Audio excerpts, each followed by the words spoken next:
Oh, one thing I forgot. With Native Son.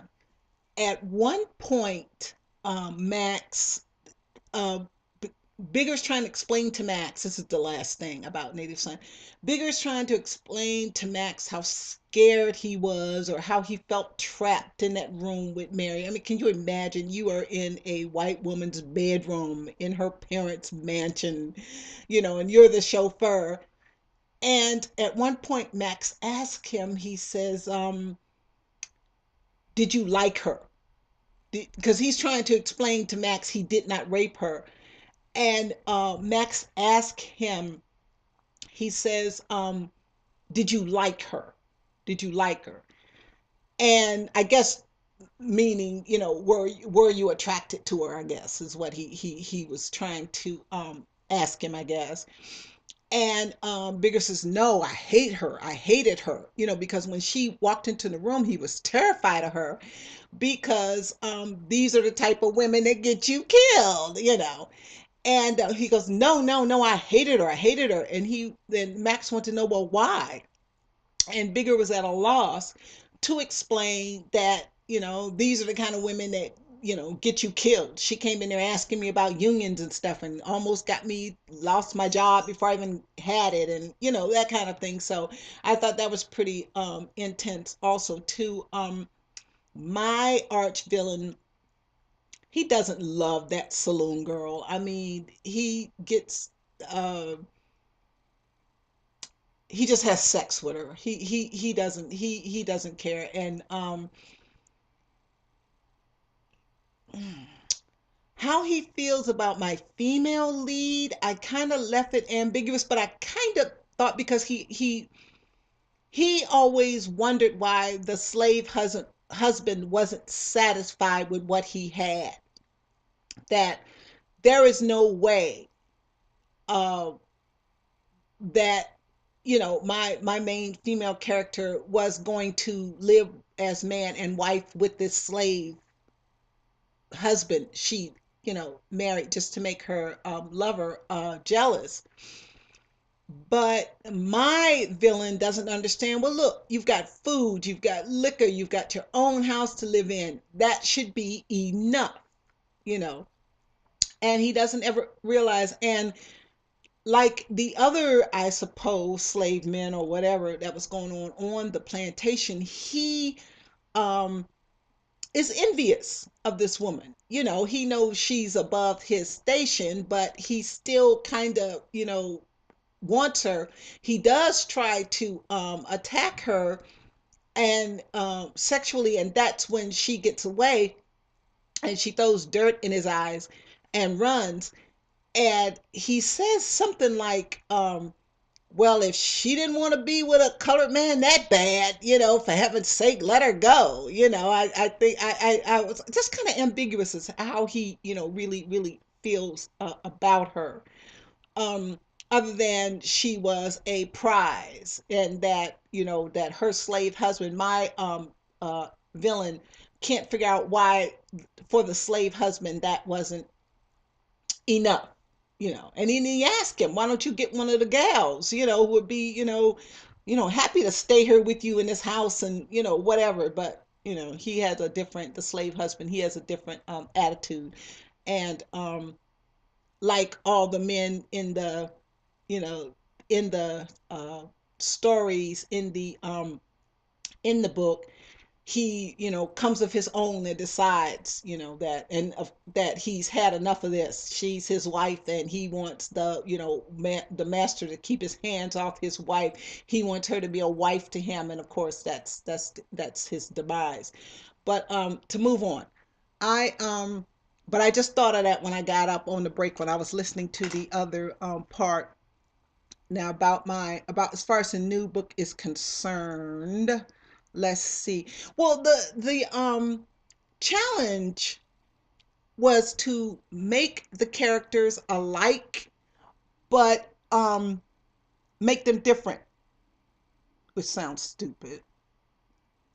But they're all of the characters in the trilogy are alike as they are black women, and they are in unusual circumstances. I don't describe them. She was 5 foot 9, and had short hair and a mole awry, and I mean, what I don't go into that kind of description. As long as my readers see these women as black, I'm not terribly um they're all beautiful. And like I said before, my they range in ages, and all their names start with an M, because that's how I honor me. But the character in the World War II book, I there's a naiveness about her. I mean, she's sophisticated because she's, a Parisian, nightclub singer. But I think she, when she gets involved with her vocal coach, is once again more like she kind of admires him. You know what I mean? Because he's cute, and and intelligent, and rich, and all this stuff, and talented. And I think she rather kind of falls for him in that kind of way. She's kind of trapped in this thing she doesn't. That's what hurts her so much when she meets the man in Switzerland, the male lead, is that she thinks finally, well, this, because she knows her vocal coach isn't going to leave his wife. So this is a dead end, and they've had a child, and he's not going to leave his wife. So she kind of knows this, and she doesn't. Um, she's kind of naive about things, and it also touches on to a little of I think my naivete about some characters. You have to have a your characters can't be all good. They can't be all bad. When you get it in a lot of romance novels or stories or whatever, um, the female is just so perfect. She's so good. She doesn't have, I mean, and that's why Scarlett O'Hara in Gone with the Wind is one of my favorite heroines, because she's not a nice girl. She does what she has to do. She's in love with another woman's husband, and she, is after him till the end, and she lies and she cheats and she takes the husband from her sister. Zanzibar, stop. And she takes, you knew it was time for that, she steals the her sister's husband, by the man who wants to marry her sister, by acting all sweet, and and all that, turning on that Southern Belle stuff. And once she gets him, she's really cruel to him because she doesn't want to be married to him, that kind of thing. And she's like, she basically does it to save her, to save Tara, to save her plantation.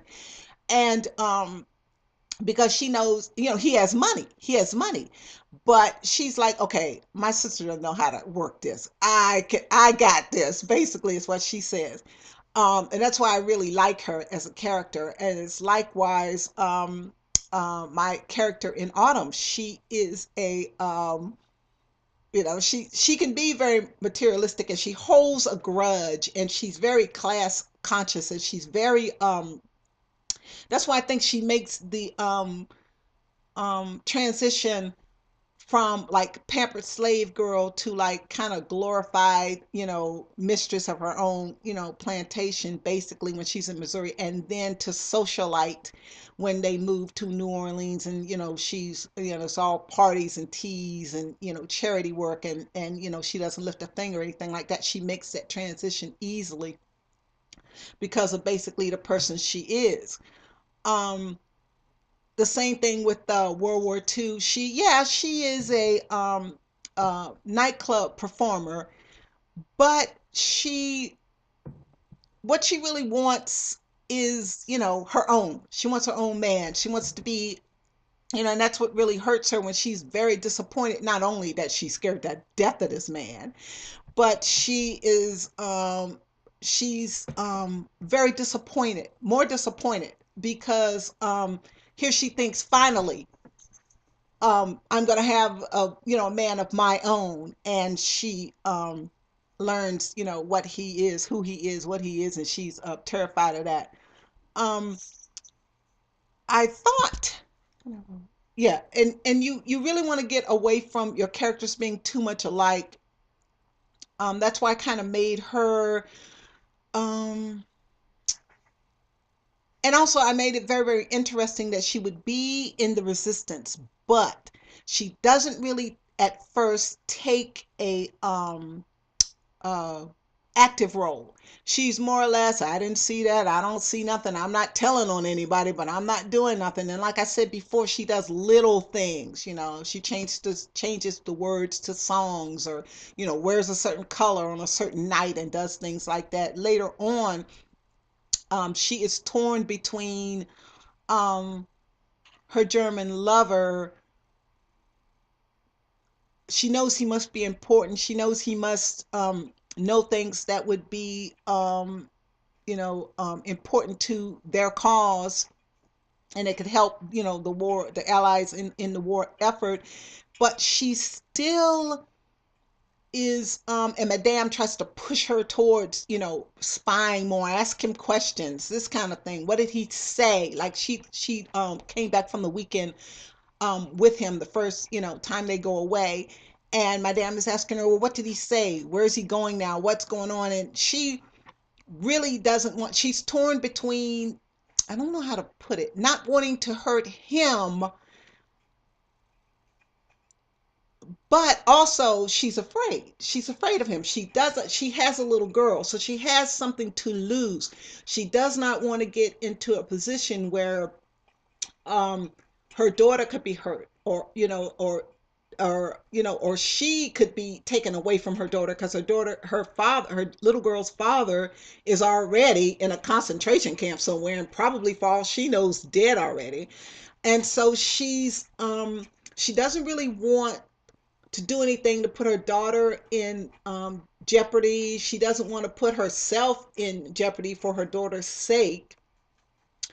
And so she's very careful how she, and he's smart. He's gonna know that she's questioning him. He's not some, you know, some driver, some corporal or something, that some serving girl gets drunk and is gonna tell all the secrets. She doesn't want to know this. I have not figured out yet just how involved in things he is. Also, too, I have not figured out what Madame tells her. I know for a fact that I have Madame finding out exactly who he is and what he's up to in the East. Um, and then also it speaks to on the subject of naivete. He's naive. He thinks that this doesn't matter. He doesn't think that who he is matters, I think. And also with him, he more or less, because it's one scene, I don't know if I wrote it, it's still in my head, when she tells him, my the nightclub singer tells him that the war gets on her nerves, and she tries to be brave, and it's a lot of things, she's afraid sometimes, but sometimes when she's with him she feels safe. And she does confess this to him. She does tell him this. He, on the other hand, it is I don't want to stereotype him, and like I said before, I don't want him to be heart of gold once he meets this woman, and all of a sudden he's gonna stop doing whatever he's doing and whatever. But there's also one thing I did kind of stereotype him, is that I felt a bit of sadism in him. Just a little, of course, of what he's doing, but also to a sort of um, sadism sexually, that he when I'm not sure really how to write this. I'm really not sure how to write this.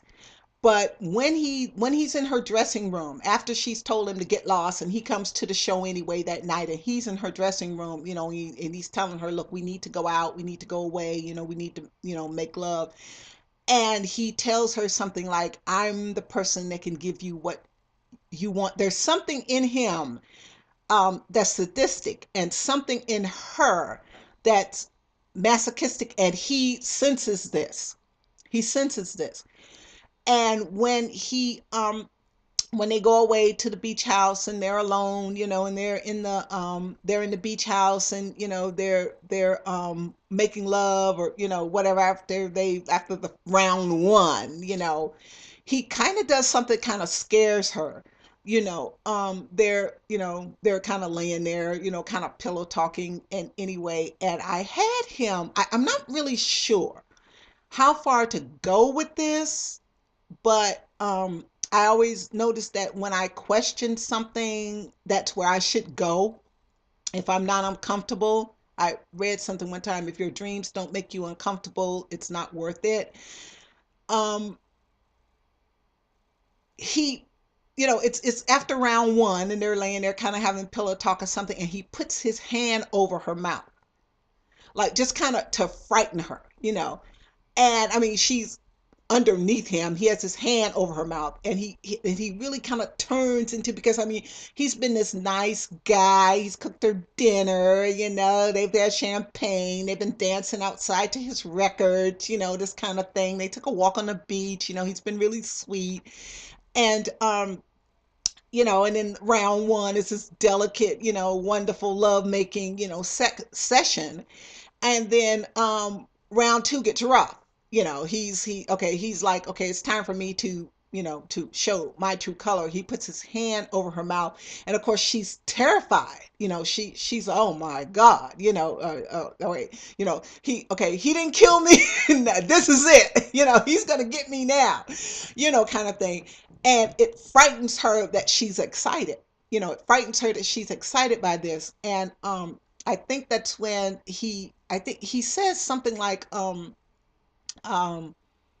it's time to get down to business. It's time to show you, that I can really give you what you really want. You don't even know what it is yourself you want, that kind of thing. And he's got his hand. Of course, he's bigger, stronger, meaner. She's terrified.